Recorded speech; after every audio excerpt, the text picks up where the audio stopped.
Do you still remember this tube map stamp? I made a short video about extreme philately with this stamp last year. It is one of the commemorative set British design classics issued on 13th January 2009. Why was this design classic? In this video, let's talk about the story behind this tube map stamp.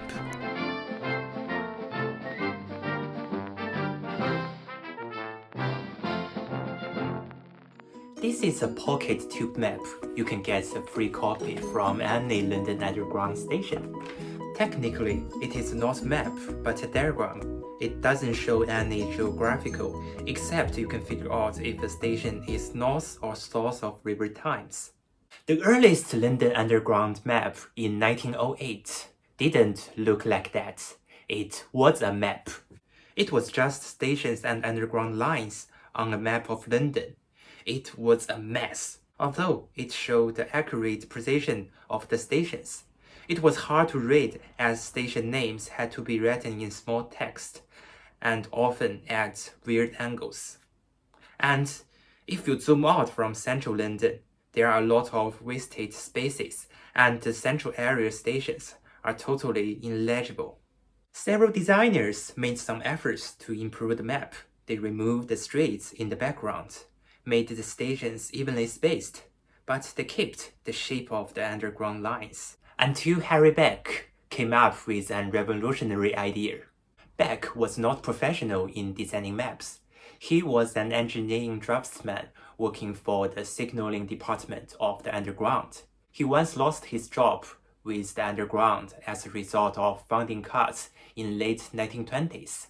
He designed the map in his spare time. He thought, if you are going underground, why do you need to bother about what's happening above ground? The exact location, the exact direction which train runs, they're not important. Connection is the thing. On his map, there are only 3 directions: horizontal, vertical, and 45 degrees. Different lines were drawn in different colors, and the stations were evenly spaced. His design in 1931 was rejected as it was so radical, but thankfully, he didn't give up. He improved his design and it was accepted in 1933, and it became very popular. It has been said that Beck's idea was inspired by the electrical circuit diagram, and in a circuit diagram, you don't have to think about how long are the wires and how they are laid out in reality. Only connections are the thing. It's very much like Beck's idea, and he was an engineering draftsman. Actually, there is no evidence that Beck's idea is from circuit diagram, but it is a reasonable speculation. According to a rumor, London Underground paid him just over £10 for the map, equivalent to around £700 today. In the following decades, Beck updated and improved the London Underground map in response to the expansion of the tube and suggestions from the officials and the public. But after 1960, Beck lost control of the map. He was not informed of plans of a new map and was deeply hurt. He was disappointed by what had changed in his design and angry at the infringement of his copyright. It was not until the 1990s that Beck's contribution was posthumously recognized, and he had been dead for over 20 years. Currently, the statement, "The diagram is an evolution of the original design conceived in 1931 by Harry Beck," is printed on every London Underground map. There is a blue plaque where he was born, and of course there is a stamp commemorates his contribution. Many other cities' metro maps were inspired by the design of Harry Beck. You may think it is common sense that the metro map should look like that, and it's Harry Beck's contribution. Today, his design is more than a tube map, but a cultural icon. You can find a tube map on different souvenirs and merchandise, such as a face mask, a mug. But for Harry Beck himself, it was a sad story. Imagine now, you've done a revolutionary design but only have been paid for £700. and your copyright is not protected. Let's look into the stamp. It shows a part of tube map, not the one designed by Beck in 1933, but a modern one. It is slightly different from the latest tube map, as the stamp was issued 13 years ago. I found the tube map of March 2008 on internet. It was almost the same as the one on the stamp, and sorry I couldn't find a clear one. The stamp shows the diagram of Fair Zone 1. Apparently, it is central London. What would this stamp look like if they have used the 1933 underground map? Let's try! Here is the 1933 map. We just need Zone 1. Wait. Fair zones were introduced in 1981. There was no Zone 1 in 1933. And here is just the central London area, which is roughly equivalent to today's Zone 1. Okay, this is the stamp would look like. It's not too bad. And it is a map of almost 90 years ago. And Victoria Line and Jubilee Line didn't exist, and some of the stations on the map were either closed or renamed. There is one place that attracted me. There was a station called Post Office on Central Line, and the headquarters of the General Post Office was there.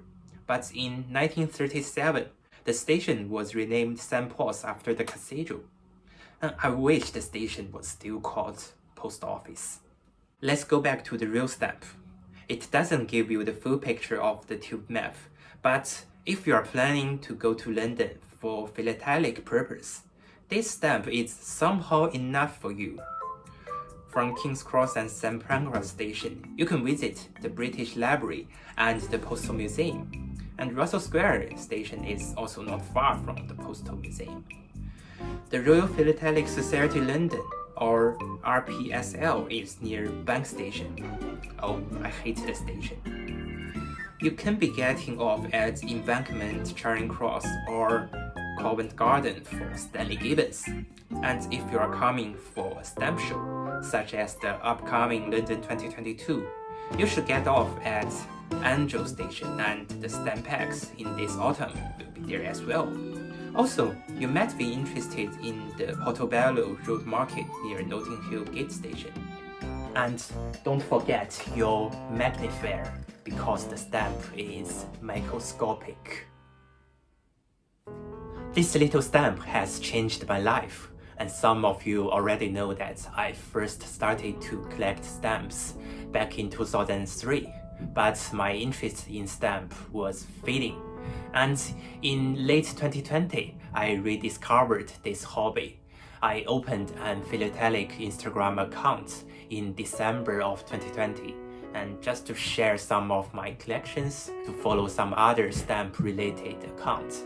And importantly, I'm crazy about the idea of #ExtremePhilately, which is to take the stamps to real life. It's not hard for me to have a try because there are many stamps of London landmarks, and my first attempt was at the Thames Flood Barrier.